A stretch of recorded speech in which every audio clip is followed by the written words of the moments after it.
Greetings, everybody. Welcome once again to the Rec Poker Podcast, sponsored as always by Running Aces Racetrack, Casino, and Hotel, as well as website AMP.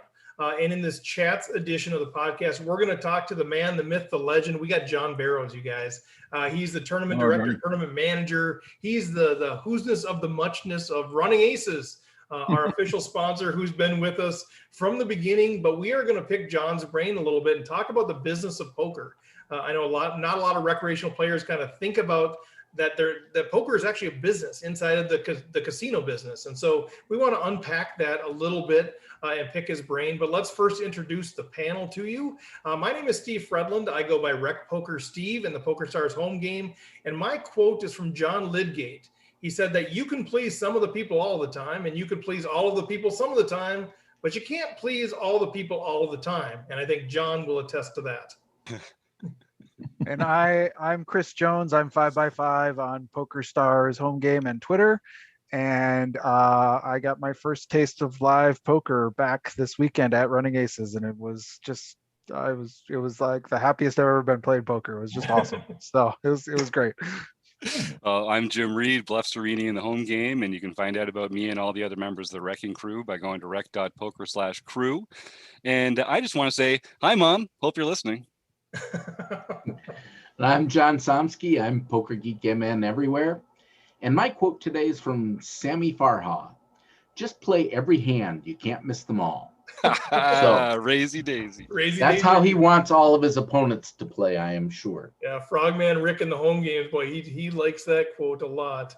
Well, we're gonna chat with John, and then after that we'll dig into the community happenings. We're gonna be talking a little bit about more of our reflections from the Rec Poker reunion at Running Aces, as well as the home game winners and a bunch of other stuff. But let's bring him in, John Barrows. John, I don't know if you're officially the tournament director, tournament manager, but Running Aces, our go-to guy, our best friend when it comes to the podcast. How are you doing, young man? I'm well, thank you, and thank you for having me on, and thank you for the kind words. Absolutely. I just read the script that you sent me, so hopefully I did that well. So what is your official title at Running Aces? I am officially still the casino tournament manager. What that encompasses is I manage all of the tournament operations for the casino. That includes poker, actually, and it includes blackjack tournaments, which obviously I know your folks really aren't focused on, but that is something I also, when we were running blackjack tournaments, I oversaw that operation as well. A lot of behind the scenes things, business and planning wise that I do.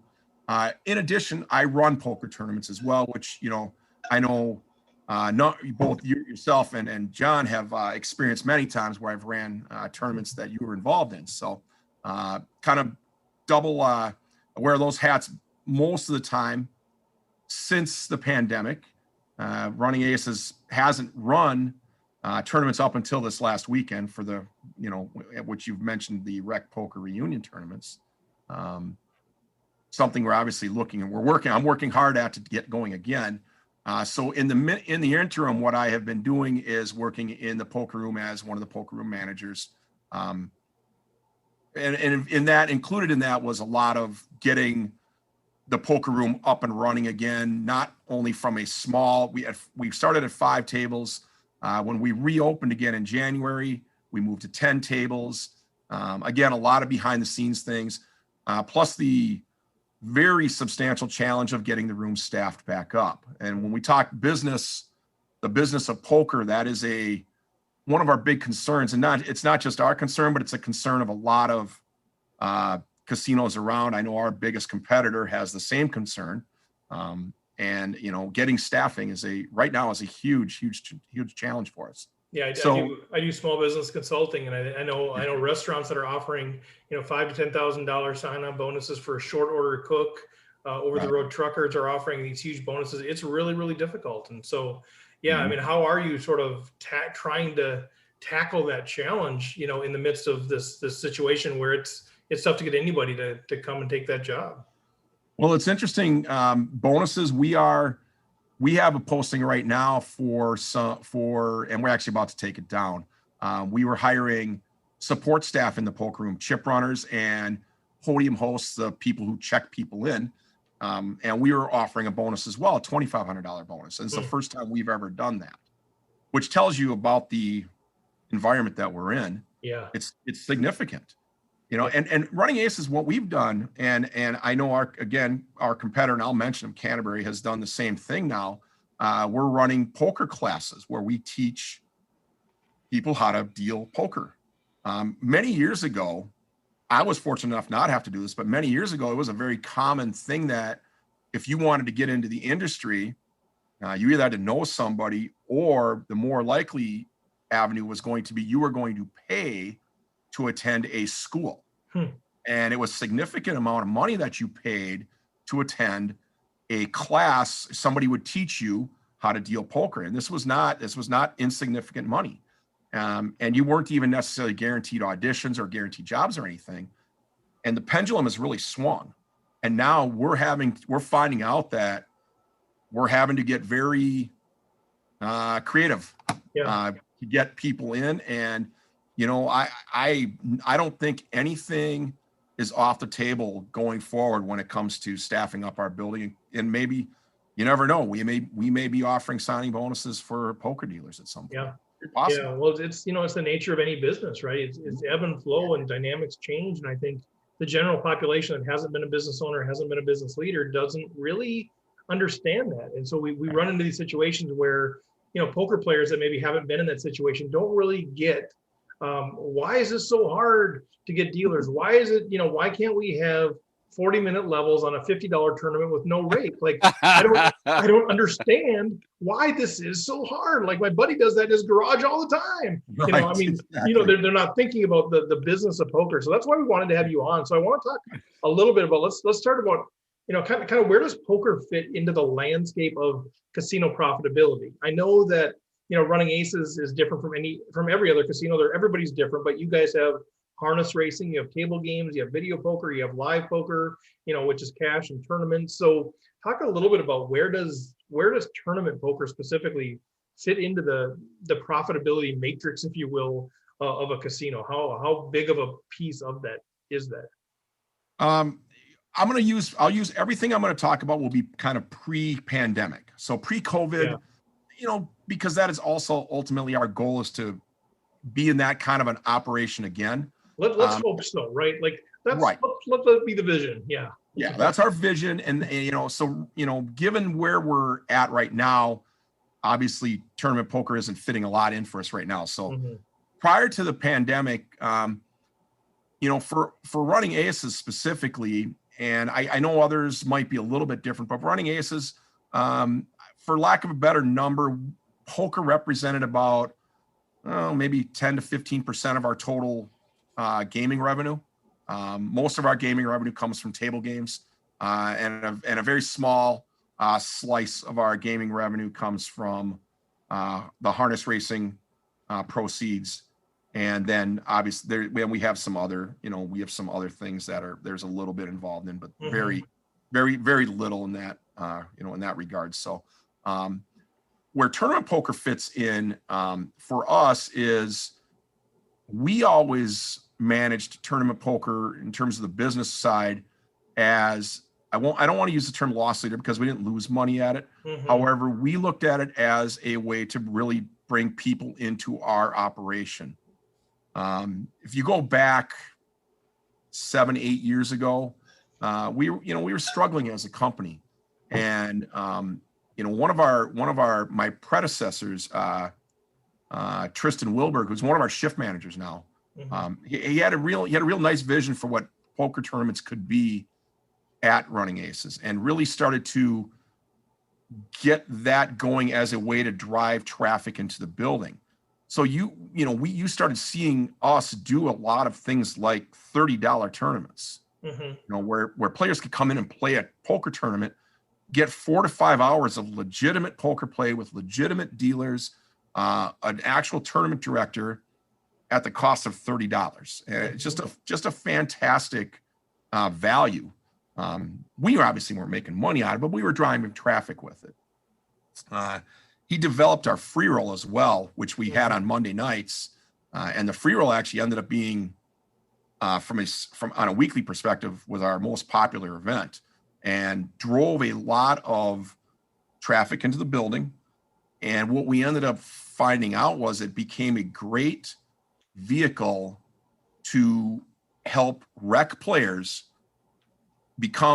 get into those move up levels, because we started using the free roll to drive business to our multi-day events. Right. Our niche has kind of been with multi-day events has been that, that $200 to $300 up to $500 buy-in, a relatively affordable level for the rec player. And so we really started focusing on giving away seats, getting rec players into multi-day events. And all that did was just push and drive those monthly main events that we had, through the roof. We did fantastic for them. And the revenue actually became pretty solid out of them as well. So definitely there is a place for tournament poker in any casino, I think. And for us as well. And we even have some private conversations going on right now about what's the state of the poker room and how are we going to expand it to make it work? So the good news is those things are going on still. There's definitely value there and it fits. So let's talk a little bit. I love it. I mean, I love it as part of the business model. And I think it seems like you've done a good job of, where needed, training your superiors on how it fits into the overall model. Not that they don't understand it, but because from a profitability perspective, tournament poker is just not there with the others. And so I think that's a point that's important for the recreational player to realize, is that tournament poker is not making a lot of money off of you. It's paying the bills, but it's not like funding the casino. And so one of the questions that I do get, and I know you and I have talked a little bit about, is profitability from a cash poker perspective and a tournament poker perspective. Maybe talk a little bit about why are cash games more profitable for the casino than tournaments? Okay. So cash games, because we rake on a per hand basis, cash games become such a hands per hour kind of driven business, whereas the tournament poker is a fixed revenue amount. We know once that tournament buy-in's done, we know how much revenue we're getting. And at that point, it's how long is the tournament going to take? And your hourly rate in terms of revenue depends strictly upon that. Whereas cash game revenue, it's as long as the cash game's open, we know we're going to make a rough ballpark figure. It tends to be higher. Actually, it's quite a bit higher. And short of getting into the actual physical numbers, it's strictly a volume perspective. We're cranking out, and cash games are cranking out 30 to 35 hands per hour, many of them which are raked 3/4 to full, anywhere from, so we're raking $3 to $4 per hand. Whereas in tournament poker, we don't care about hands per hour because the tournament players they've paid. So at this point, their hands per hour is kind of on them. And a lot of tournament players prefer to play at a slower pace, which is why they like tournament poker. They can be more analytical. They can work more on, many of the things you guys talk about on a weekly basis, reads, how they level set and all of those things. But what ends up happening is it takes longer. So, and for us, time truly is money.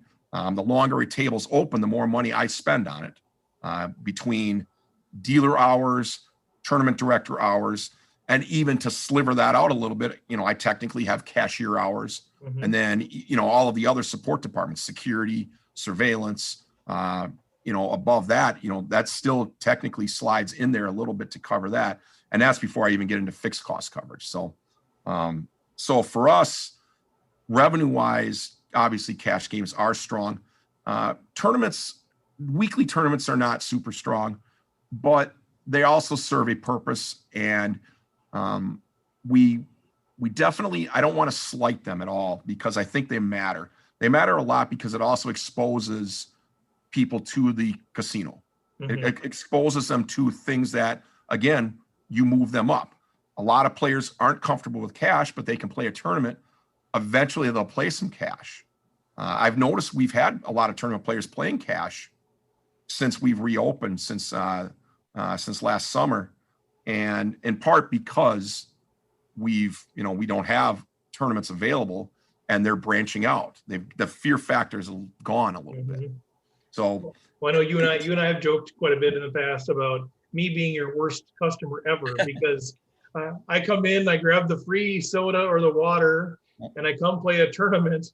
And then when I'm done, I leave. I walk past the blackjack, I walk past the cash games, and I just walk out the door like I'm your worst customer ever. But so for you guys, part of the challenge is figure, okay, well, if tournaments are a way to get people in the building to then also, hey, man, there's horse racing. We should go check that out. Or we should go have dinner over here. I should invite my friends over to do this or play blackjack. So do you guys, as part of the business, I assume with players cards and that sort of thing, are you able to track some of that? I mean, more than anecdotally, where you're saying, hey, I noticed that, some tournament players are playing cash tournament or cash games. Are you able to actually kind of track that and see what kind of value tournament players bring to the casino at large beyond the tournament?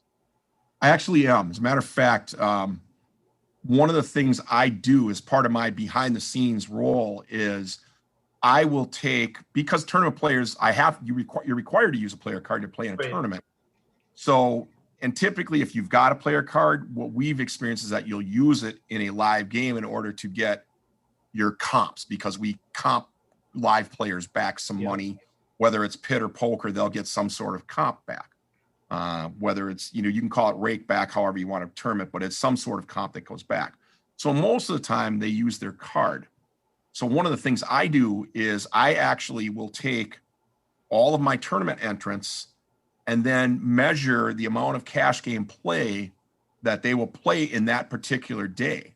So say for your example, for you, Steve, you played the Friday morning tournament a lot. That $100 tournament we had, prior to the shutdown was a real popular tournament for us, and becoming a real popular tournament for us.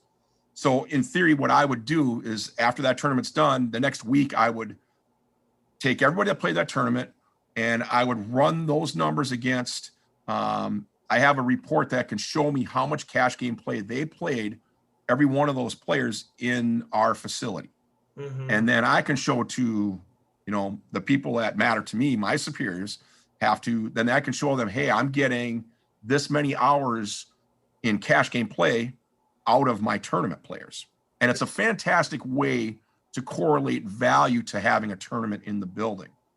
And I'll share with you one of the big revelations with the free roll. So you think of a free roll and you think, well, how are these guys getting away with dumping 6 or 7 main event seats into a free roll every week and making this work? And all the dealers and everything for 200, 300 people, right? I mean, it's So I've got 12 to 15 dealers in on a Monday night when I don't need them normally. I've got a tournament director, and the place is pell-mell for 2 hours straight or 3 hours, and tables are breaking constantly because it's a real tight structure, and it's just nuts. So how does something like that work for us profitability wise? And I was able to show that we were gaining an average of about 300 hours of table game play every Monday before the start of the tournament and after the end of the tournament. So on a night that normally would be a pretty quiet night for us, and that's just a rough number, and that's just an example of how we were able to correlate why this is a good event for the players and for running aces, because again, it exposes the players to a venue they don't normally get. A guy that's a rec player who's, literally his recreational budget is, his rec budget might only be $100, but all of a sudden he wins, or he's one of the top 5 on a Monday night, and now he's got a seat into a 280 event. Well, yeah, I mean, how about Emmanuel Evigan? I mean, you know this story. Emmanuel, I don't think he even did any add-ons. He was late showing up to the free roll. He got the 2,000 chips. We interviewed him on the podcast. He ends up one of those 7 seats. He ends up winning the 290 for $40,000 or something like that. And it changed his life, right? I mean, I think those are the cool stories, right? That make people think it's the moneymaker. Like maybe I could do that too. It is, yeah, and it does. It gives us that. It's funny you mentioned moneymaker, because that is exactly what this is. It's still the moneymaker dream, except really in a live event. And I can't wait for it to come back. But it was a great, and that's from a business perspective, it shows you the value of tournaments. and we all see it. So, there's still always going to be the pressure of profitability, hence why structure ends up tightening. Something always has to give because costs do go up. Yeah. So, that might be a great segue into the other topics. Right. That's what I'd love to talk about. And I think, it's very shrewd of you to connect those dots, because I think it's not maybe intuitively obvious to everybody to connect those dots. And I think that's important that you do that, because as a tournament player, we can't lose tournaments. You need to keep fighting for us, John. But yeah, I think I just lost my train of thought. What were you just talking about, John? Talking about how rate. costs going up. Costs going up. How do we manage costs going up while at the same time making the value of the event still good for the player? It's a tricky balancing act. That is a balancing act, right? Thank you for the reminder, but because that is what we hear, all I hear is, wow, man, the structure is too fast, or, why are they taking so much rake or whatever? I mean, you're taking $15 off or whatever. And, people want it all. So maybe, do talk a little bit about how do you do that? How do you approach that with the price range, and say, how do I balance how long this tournament's going to go with how much rake I'm going to collect with, how deep the structure is and all of these things. How do you go about that? So basically, what I've tried to do, and not every house is going to be the same way. Every other casinos may do things differently. Certainly they probably do things differently. What I've always tried to do when working out tournament costs or tournament structures and tournament cost is I tried to keep it fairly consistent from a buy-in perspective. I price point anything under $100. I've tried to keep at a flat rake level, and I've strictly adjusted based upon structure. And then $100 and above, the rake level goes up a little bit, structure gets better. Mm-hmm. And then obviously when we get into main event structure, rake level goes up again. But percentage wise, the rake level actually starts to drop. So, and so I try to when I talk a little bit about this, I try not to go into the percentage factor too much, because the lower the buy-in tournament, the higher the percentage is just strictly going to be. Facts are, if I run a $30 poker tournament, I still need to charge something. So even if that ends up being, we were only raking $8 on a $30 tournament. Mm-hmm. Hence, it was in that one instance, those tournaments actually were a loss leader for us. Many times when I would run my profitability, analysis on those tournaments, we were negative. Mm-hmm. So we would run those tournaments basically at a cost to the casino. In hindsight, it still was a good thing at the time. Going forward, that probably won't be a strategy I'll use. Yep. It's a fact of life. Yep. So having said that, so as a percentage, we were looking at a little over 25% back then. Mm-hmm.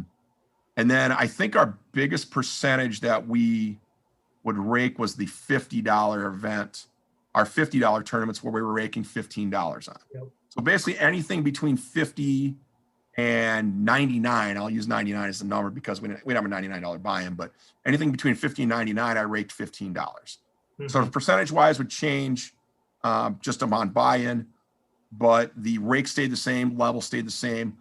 So the buy-in ended up becoming more of a function of trying to get people in at certain times of the day. Buy-ins tend to be a little bit lower morning times. It's a different crowd. You can have a little more of aggressive buy-in later in the day. So those 6 p.m., 7 p.m. kind of start times, you can have a bigger buy-in because you tend to get, a little bit more discretionary dollars coming into the building. Mm-hmm. So that was my goal when I would really set those structures up, was to think about where the right buy-in level should be, and then what the rake structure should be going along with that. Yep. And then considering, that, and then I'm pretty happy to say up until now, we haven't really raised our rake structure at Running Aces in a long time. So that was one of the questions I had for you. Is, I know you haven't, as long as I've been around, which isn't right. The whole time Running Aces has been open. And I'm like, I'm pretty well aware of what the cost of living increase and what it has been over that time. And so presumably your costs for overhead, for electricity, for dealers, for benefits, all of those things have been increasing every year and the rake hasn't. And so what gives? Like, how do we do that? I know that's not a sustainable business model. Right. So two things occur with that. And let's talk. The minimum wage is always the easy one that everybody kind of understands because they know where minimum wage is at. And our dealers are tipped employees, but they get a minimum wage as well. Right. 7, 8 years ago or 10 years ago when Running Ace, or 12 years ago when Running Ace opened, state minimum wage, I think, was $7 an hour or $6.75 or something. Now it's $10.08, I believe is the number. But yeah, you're right. Our rake hasn't gone up. Mm-hmm. So in order to make the tournament even kind of keep it level in terms of net revenue, you could pull levels out, you can take chips out of play, or you can raise the rake up. So I have tweaked levels a little bit, enough to where we've been able to keep the tournaments kind of at the same numbers in terms of profitability. However, those numbers have gone down. Like, when I use the $30 tournament as an example, it was becoming, in 2019, it was becoming very apparent that in order for that to be profitable, I had to have 150 entries, which is just mind numbing. In order for a tournament to be profitable, that I have to have 150 entries. That's, like you said, it's not a sustainable business model. Yeah. So at some point, something was going to give. Yeah. But, so coming out of the pandemic, I don't think this is going to be a surprise to anybody, but our rake is going up a little bit when we do have tournaments back. But I think it's going to be it'll be a pleasant surprise for people when they do see the rake structure. So I'm pretty happy about that so far. It will be going up, but it won't be going up so much that people will be offended by it. And I think, this weekend was a good litmus test for us in terms of structure and kind of gave me some ideas about how I want the structure to look going forward. But the structure that I have, I think, in place in general, I think is going to work pretty well. So I'm pretty happy about that. And I actually kind of can't wait to get it rolled out at some point. So, and I think that's one of the roles that we want to take on too, is to help people understand why rakes do go up. Like, I think the people that aren't really close to it don't really get it, why the rakes are going to go up. And this may be a great opportunity for you to do that, but to just recognize that expenses have increased dramatically, the rake needs to increase dramatically. And I know you're looking at it really from a business perspective as a business owner, business manager, business leader. And I know I've looked at structures from a user perspective and trying to find a metric that actually makes sense. I know different people have different ways to look at it, but I tried to break it down and said, okay, what are the average expected number of hours I'm going to play in this tournament to reach the final table? So that's kind of how I look at it. And then I look at what is the cost per hour? What is my overall cost per expected hour if I reach the final table? And I should reopen this whole thing, but I did a broad analysis. And this isn't just because you're our sponsor, but Running Aces was always on top of that thing. And so when you look at, because your structure was so much better than other local tournaments, at least the ones that I looked at. And so I knew that I could actually, as a hobbyist, I could pay less per hour to come have somebody bring me drinks, deal to me, what a great thing, right? And not have to create a poker tournament myself. So, kudos to you for that. But I want to open it up. Any questions from the panel? Chris, it looks like maybe you've got a question or a comment. Well, the only other thing I wanted to add to this, because the other, John, I'm sure you're more familiar than I am about how wonderful poker players are, but how they also like to complain about everything. No. We're all good at that to some extent. But I mean, I think the other thing that you often hear from people, and I think people got a little spoiled even with COVID and some of the rules that went into place, is like, why can't we always be 6-handed or 7-handed? Why, I think people were like, and then, some of the walls came down and it said, well, why don't we just stay 7-handed? And maybe you can talk about that mix into the dynamic of between rake and structure and buy-in, and then also how many players you have at a table, especially for tournaments, like how that plays into the mix.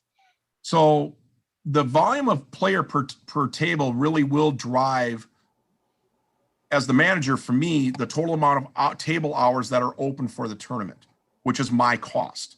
So obviously the fewer players per table, the more table hours I have. Now, there are tournaments that you run that are shorthanded. We used to run a tournament that was a 6 max event and was pretty popular. So I know we follow TDA, and when we open, we will go back to a 9. We will stay at 9-handed for a tournament structure. You could go less, but again, there is a break point there. So if I have, say, an 80-player tournament, say I have 80 seats, and I want to run it 9-handed, say I got 8 tables. Let's do better numbers. I got 8 tables. I want to go 9-handed. I can seat 72 players. If I only want to go 8-handed, I can seat 64 players. So if you're talking 8 players of revenue, say I'm raking $25 a head, that's a $200 hit to the company. Or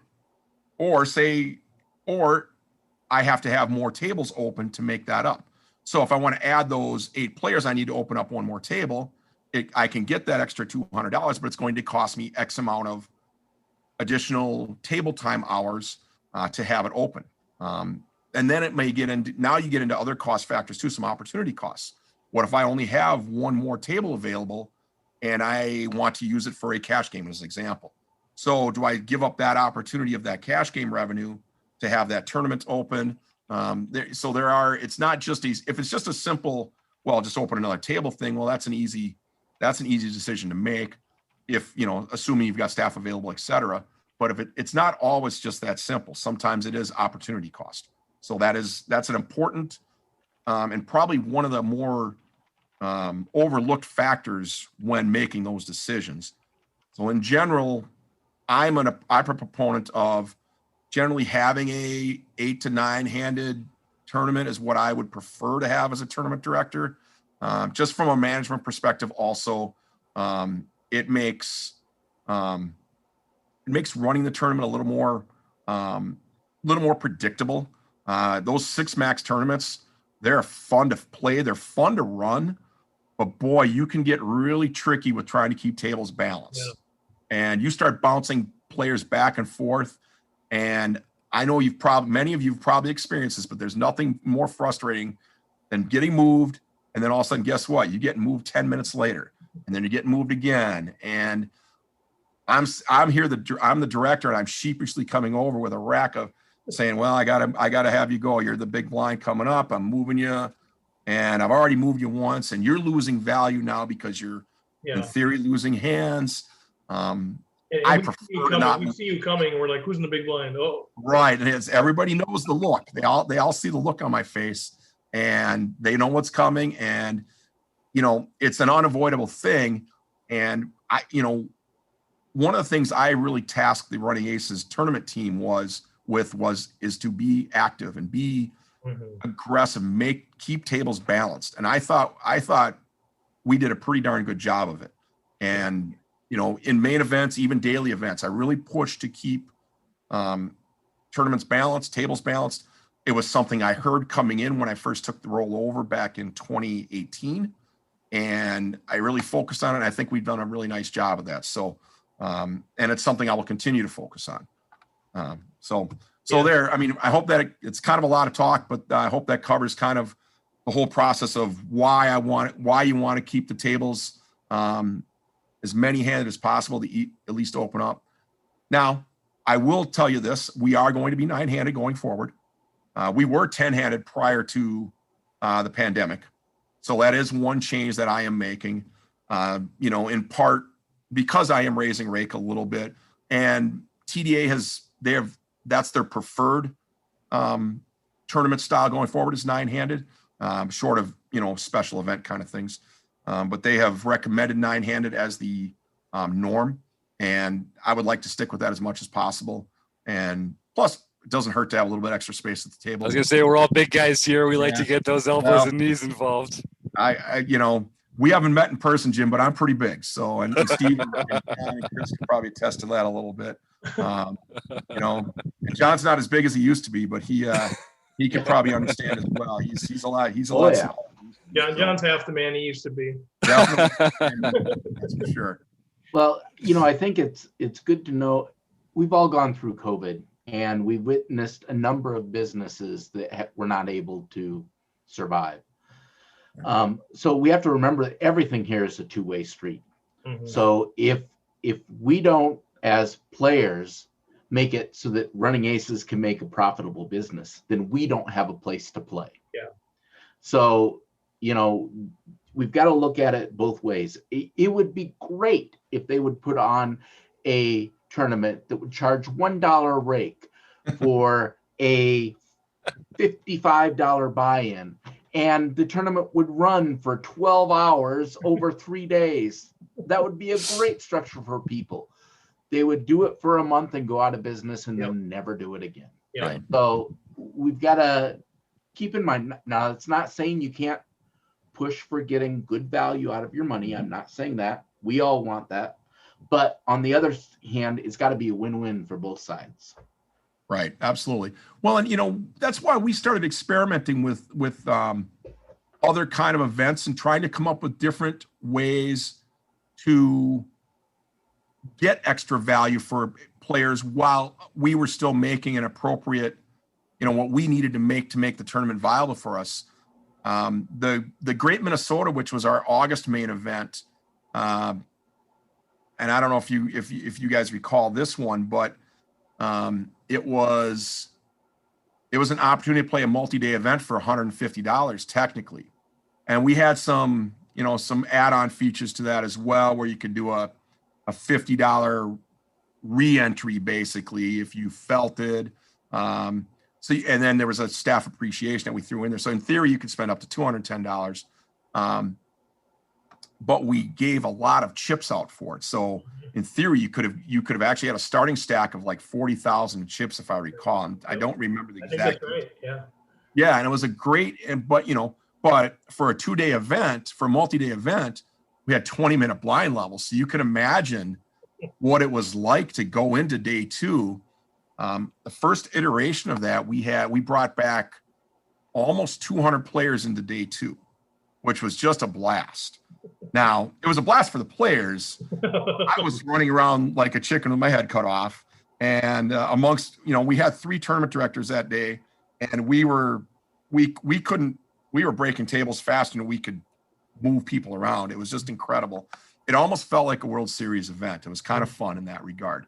But that was an opportunity for us to, again, the value there was really, we raked, I think our rake on that, I think I had it set at $25 on the 150. And then the additional 50, I think was another $15 to $20. Mm-hmm. So it ended up being, if you were one of the fortunate ones that could kind of run in cheap, you could have raked that, $25 for that $150 buy-in wasn't all that bad for a multi-day event. So getting creative like that is really the challenge. I mean, I think tournament managers across the United States, probably up until the last couple of years, or even the last year, probably haven't had to really become creative. Well, they're going to have to get creative now in order to make these things viable, short of just raking everything, raising rake up to where it's not sustainable or where players don't play. So, because I still want players to come in. So so feedback is still always welcome. Yep. Yeah, especially constructive feedback. Absolutely. Especially ideas. Feedback is good. Well, and the Great Minnesota came out of an idea from a player. And a player said, well, why don't you, had said at one point to my predecessor, why don't you guys have a multi-day event for a low buy-in? Mm-hmm. So he had this broad base idea that I took and ran with. And after, with one of my other tournament directors and then Tristan Wilberg, we beat this thing up for about 6 months trying to come up with a good structure and the way to make it work. And we came up with it and we just blew it out of the water. So pretty proud of that fact.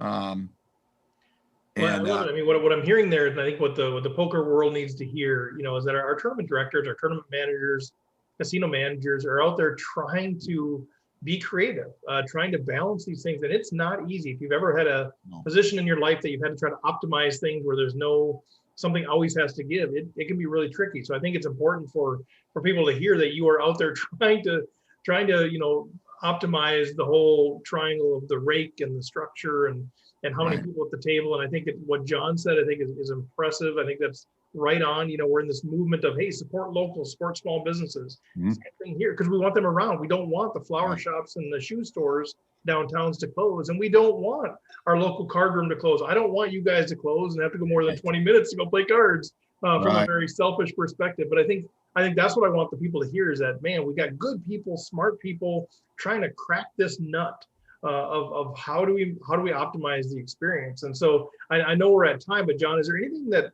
you're thinking, man, I really want to kind of share this with people that we didn't really ask you about? Oh, sure. Well, we kind of touched on it just recently here. Feedback, I think, is great. One of the things that I have really, since I took the role over back in 2018, was I really focused on listening to our customers. I think they come up with great ideas.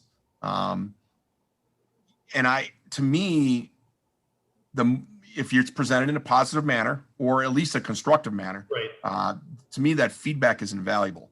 And the more feedback that players can provide, even if it's an off-the-wall idea, you never know what can come out of it. So I want to encourage that, whether it's myself or any other room in the country. You guys are the best source of knowledge for us to make tournaments. We're the ones who, when we can come up with ideas, but we don't know if they're going to work or not. Players are a far better source for that. And the more you challenge us, the more we have to be competitive in that regard. Mm-hmm. So, in both on the cost side and the value side. So, we have to give you value at the same time while we earn for the casino, so we can stay in business. So it is it's two-way street, but challenge us. Otherwise, you end up getting, what probably has happened a lot over the country over the last decade, which is just stagnation.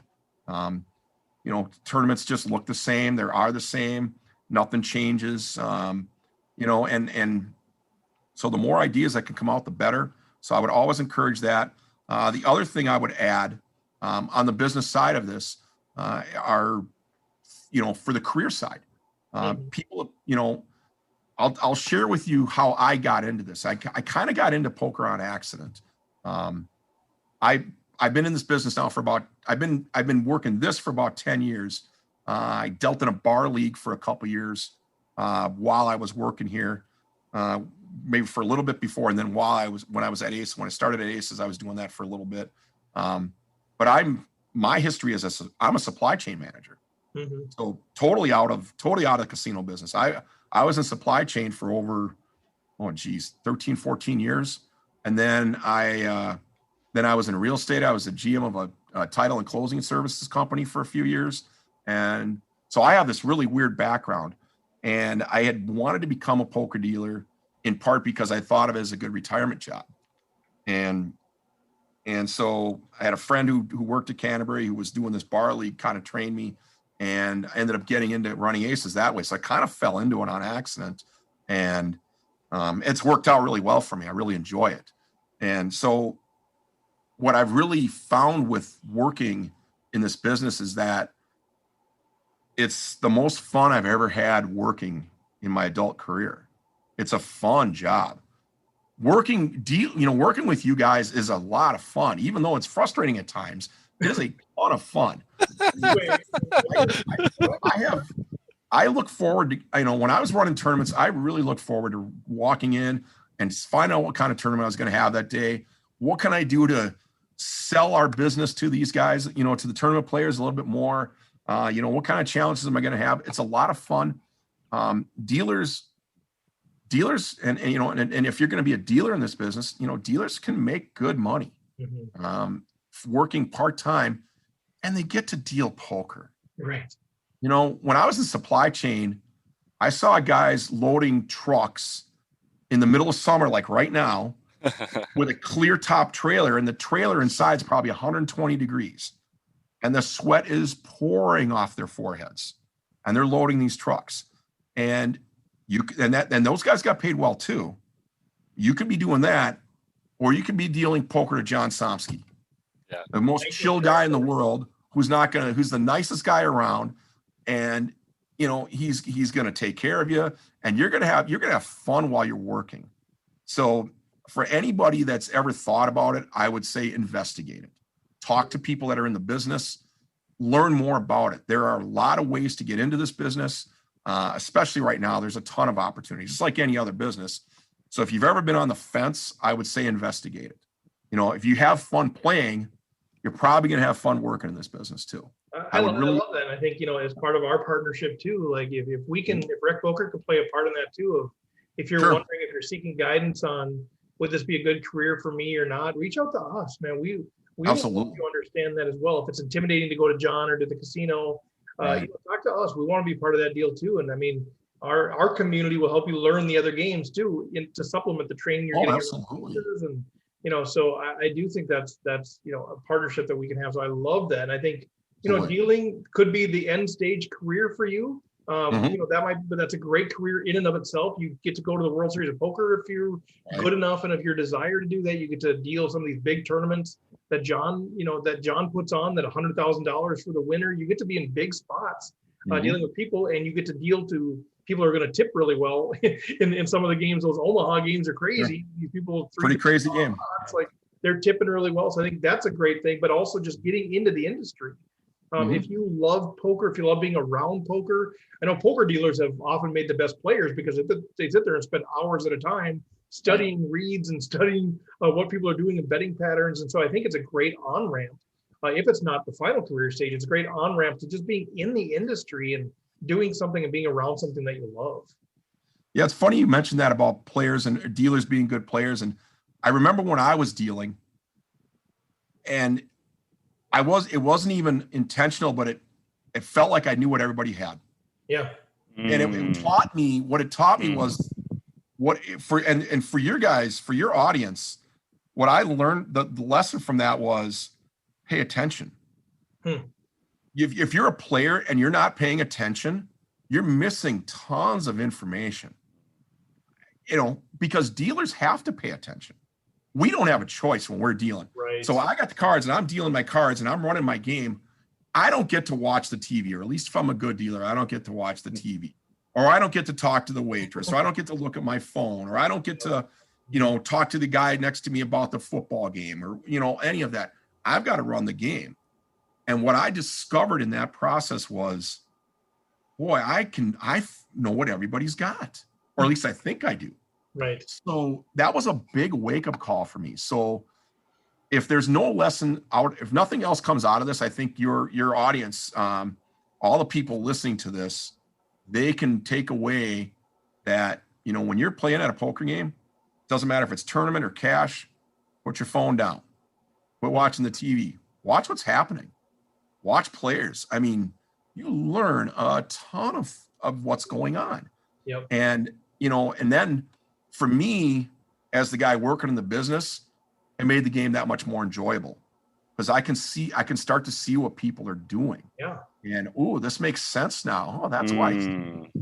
And so. Yep. And then if you're a dealer, don't say that in the middle of a hand, though.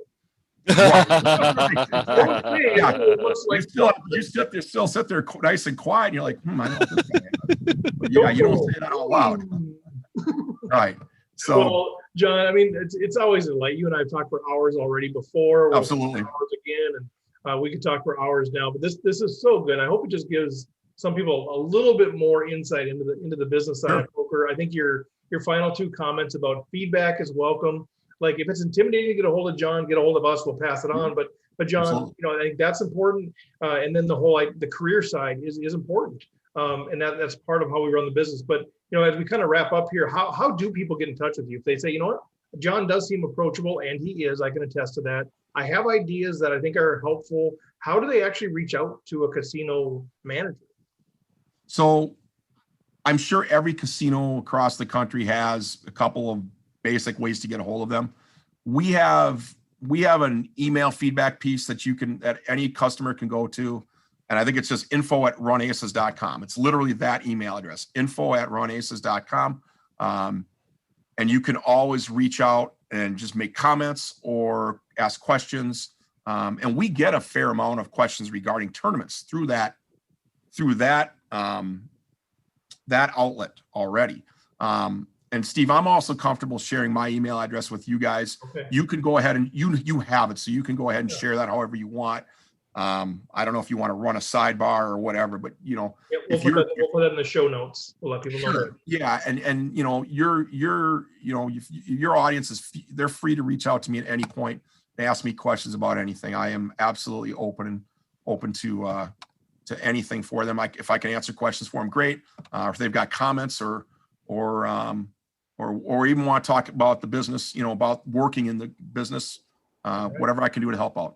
Well, it sounds good. I mean, I know you listen to all of my wacky ideas, from charity tournaments to rec poker reunion to everything else. So you're always open to conversation. They don't always work out, but you are open to that. So John, I just want to thank you again for being on here. Thanks for you and the Running Aces team. I'm just an amazing partner for us. We love that we get to champion you guys every week, and we love that we get to have our reunions there and all that stuff. So, man, thanks for all you do for us and for the poker industry in general.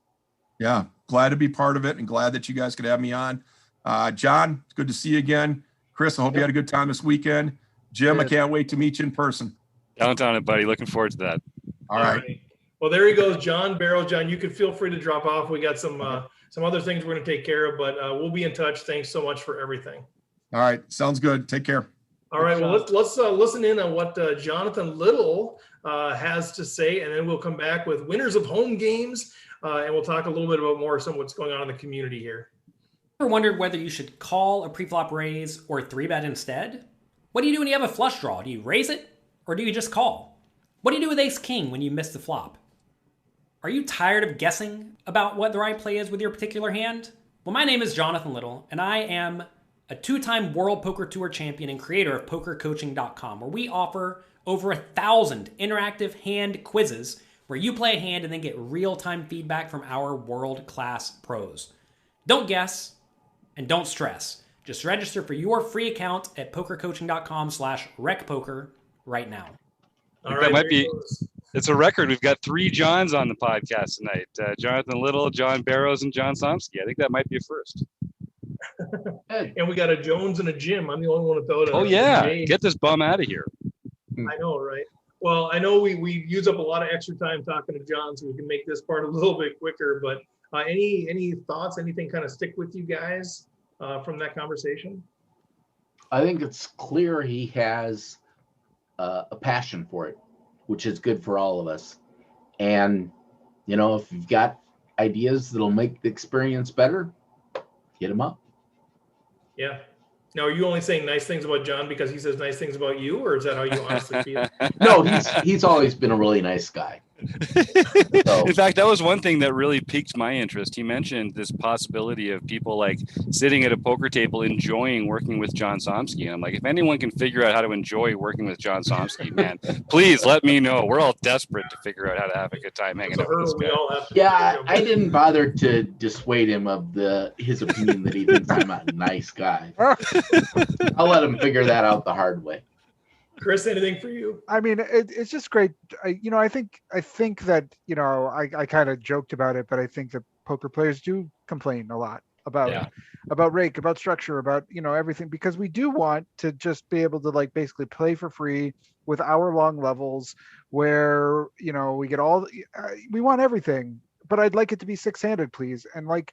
There is some sort of balance in there that we've got to become aware of and cognizant of, that you're going to a business, they're paying people to deal to you, and there's a whole infrastructure and cost involved with doing that. So it's really good to think about that, and it's really good to understand that there's people like John who are cognizant of that and are trying to work creatively to still create player-friendly environments and structures, and kind of listen to what players want. So it was a great conversation. It is interesting. It's where else do you go and have the same experience? If I'm going to go in and I'm going to order sushi, and it comes with I don't eat sushi, but I don't, it comes with 3 rolls or something, and it's $20. I have no idea if that's good or bad. Am I going to say, you know what? I think I should get 6 rolls for $12. It just feels like for some reason poker players have this freedom, this license to to know better. But we wouldn't really do that at restaurants,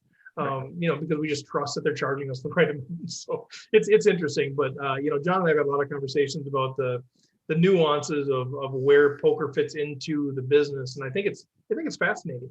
And I think as much as we can help support with awareness, as well as research or whatever to help support the value of the tournaments in the casino, I think that's how they're going to stay alive. So go ahead, one of the last thing is I think it would be kind of fascinating to sort of talk to some of our members too, because I don't know, even if you ask me, do you want a higher rake with a better structure or a worse structure with a lower rake, or where do people, it's sort of an interesting this is the dilemma that tournament directors have to face all the time. And I don't, if I had to just pick and choose what mine optimum was, I don't even know where I'd land. I've done some of that work, and I should pull it out at some point, but it's sort of okay, well, 9-handed to 8-handed, that's 10% higher cost. So do you want a 10% higher rate instead of $5 or $20? It'd be $22. Is that, not that it's perfectly right? And is that worth it to have 8-handed play, which you like better? I don't know. Right, 8-handed, but you lose 2 minutes off of each level. You prefer that, and I think those are interesting because it is give and take. Now, trade-offs.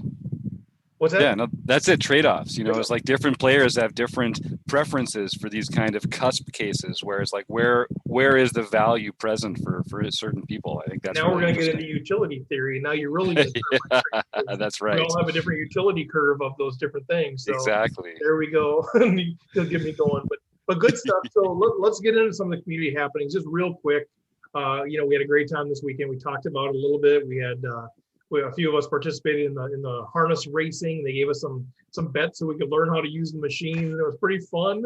I had a great time playing the ponies and just sitting outside. I bet on the 5-horse every time. It never came in. So that's not a good strategy. No, you got to bet on the 55 horse. You need a real big track for that one. Yeah, Chris ended up playing cash too, so I was placing his bets for him once he got seated. It was 5-horse to win every race, and he didn't get anything. My strategy, now listen very carefully, my strategy turned out to be bet the number 1 horse to win and also the number 2 horse to finish first or second. And the theory behind that is because then I wouldn't forget who I picked when I was watching the race.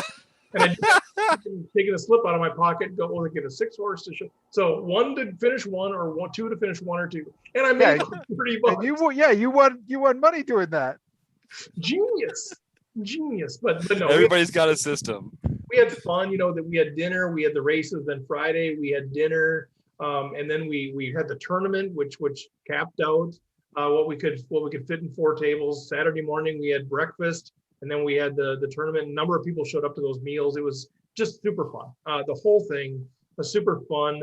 Troy Graffentine was our inaugural invitational champion, beating Andrew Feist. Wow. Andrew was 1 card away. It was so close. Tournaments are cruel.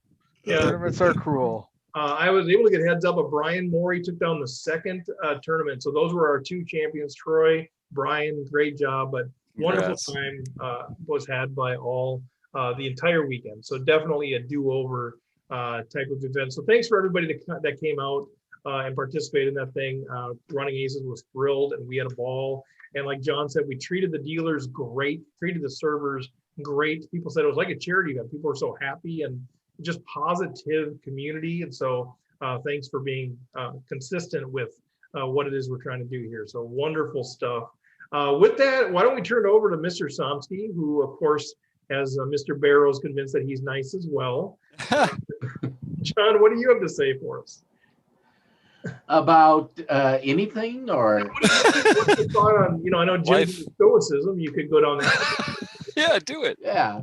Well, I was going to have a long philosophical debate here, but we are running a little long on time, so I think I'm going to just actually go to our home game winners. So we had our No Limit Hold'em Championship Series on Wednesday, June 2nd. And now then, KB, Doug Behrens won his very first championship event. Nicely done. Then for our daily series and the nightly events, Kabuloshu Kabul? I think you got it. I think that's Ah. exactly how it is. I don't know. I really apologize for my hacking of that name, but Adelson Neves Wernick got his very first nightly win, and he just joined like within the last month. So Yeah, it's a new do you player. remember where he's from? He's an international player. He's from Brazil, and we were three-handed in that tournament, and it was the two of us and Roger Lamp, I think, or was it Roger Shoot? Oh no, I don't remember now. It was one of the great Rogers at Rec Poker, and I cannot believe these guys were just bringing the heat every single hand. I remember that one. That was a big one, and I've seen Adelson in a bunch of the tournaments since then, so I think they're going to be a regular feature around here. But I think that's our first Brazilian winner, John. I think, unless you know otherwise, right?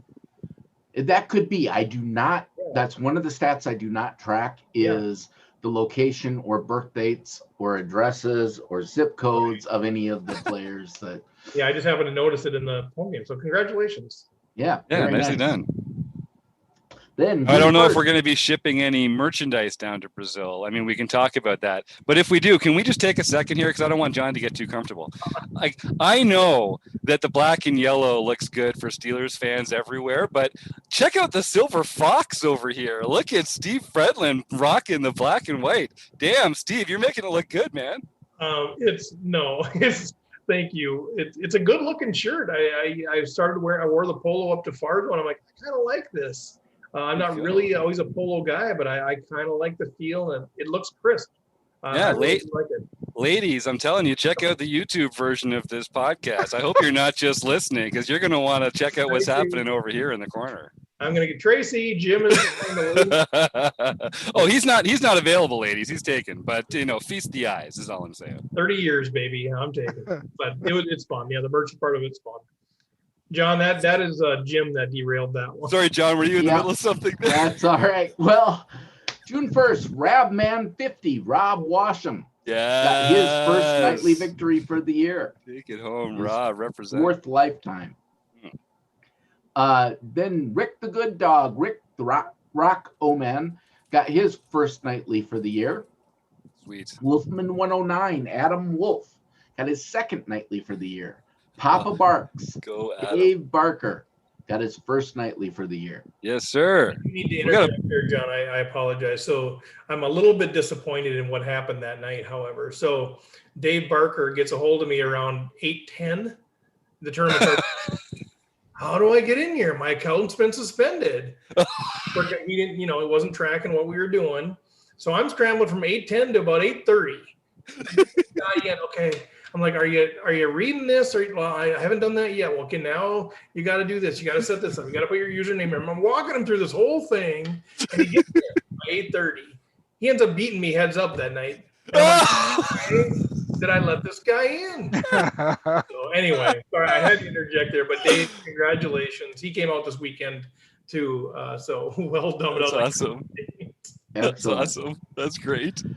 Then for our mixed practice event, I never know how to pronounce this, but Isinma Spike won the mixed game Nice Badoogie event. Oh yeah. Then international events, Don't Chase 666, Joseph Armstrong. Coming and then regular. once again, we have Isinma Spike got his second international win.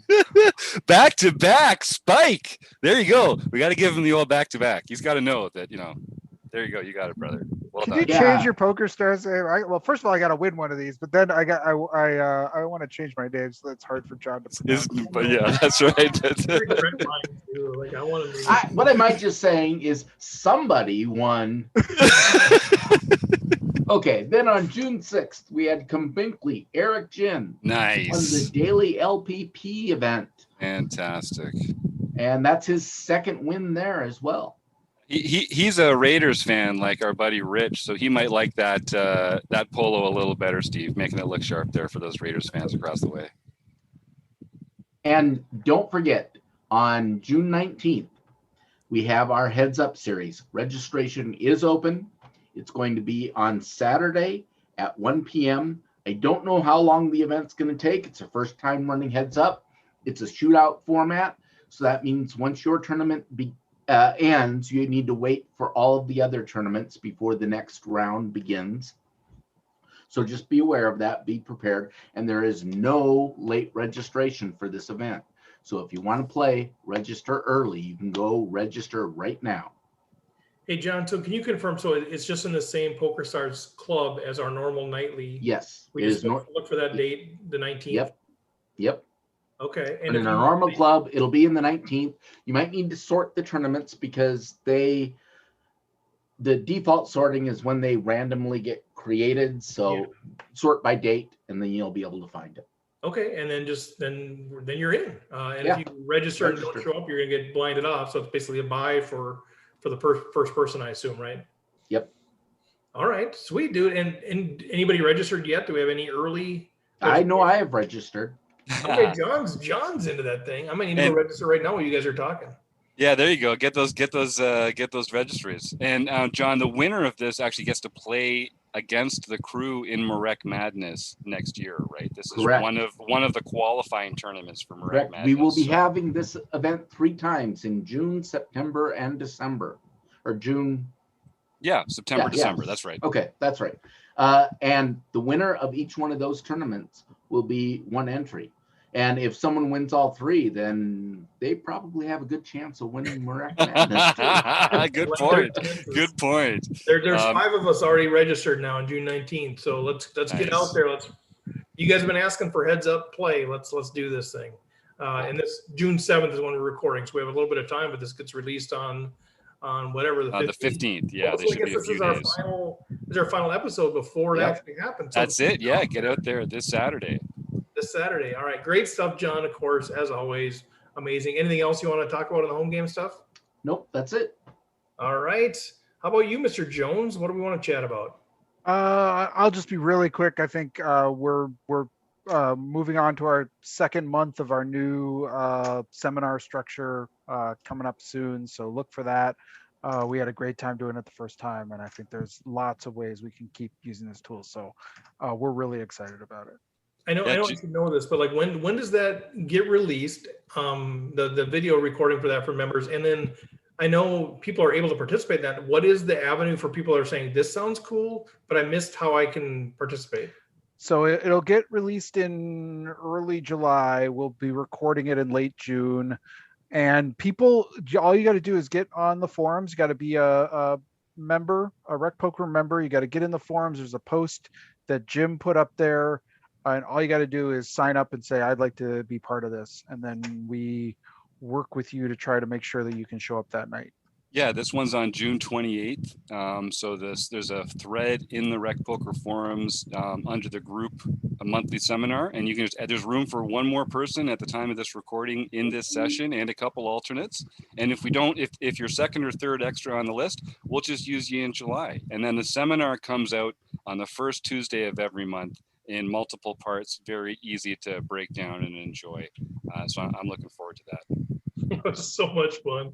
I still smile and think about not just the moment with the 5s, but just the whole thing was so much fun. So thanks you, Chris, for coordinating all that, Jim, for all the logistics of all that stuff too, man. It's great stuff. All right, anything else? Actually, I guess the only other thing on that note would be on the Saturday of the Heads Up tournament, if you're free an hour earlier, come join me in my study group, which I do every Saturday. On the 19th, it'll be based around the subject matter of the seminar this month, which was satellite play. We might look at a hand from the seminar, and then we'll wrap up in time to jump into that shootout in the Heads Up match. Sweet. Good stuff, you guys, and just tons going on. Go to rec.poker. I had somebody ask me about some things. I said, really just get on the newsletter. Go to rec.poker, get on the newsletter. If email is kind of how you like to receive things, we do try to communicate that way, but just get out there, poke around. A lot of cool stuff. We're continuing to make improvements in the site and the content and the streamlining of everything. So go out there and check it out. And I do have people say once in a while, say, how can we support what you're doing? There's different ways you can support us for sure. If it's financial, if you're willing to do financial, become a premium member. You're not going to be disappointed in all the stuff that you get, but even if you're just doing it as a way of giving us $15 a month to help us do all the stuff that we're doing, because we're just volunteering to do all this stuff. Like that's a great way to do it. If it's more like social media related stuff, like just be one of those people that whenever we post something, like retweet, share, do that, comment. That kind of stuff is huge. Write a review for us out on SoundCloud or wherever you listen to your podcast. All of that stuff is huge for us and huge for the algorithms. If you think the world needs to hear more from us, maybe you don't. But if those are ways that you can do it. Honestly, they don't cost you anything. They cost you a little bit of time, and it means the world to us. That encouragement, but also just the algorithm help that gives us out on social media is huge. So do those things if you want to support what it is, whatever it is that we got going on here. So Jim, I think I'll cue you there for the music. That'd be awesome. But thanks, John Barrows, Running Aces, the great folks there. Chris Jones, John Somsky, Jim Reed, great stuff. Thanks for Running Aces, Racetrack and Hotel for being guys.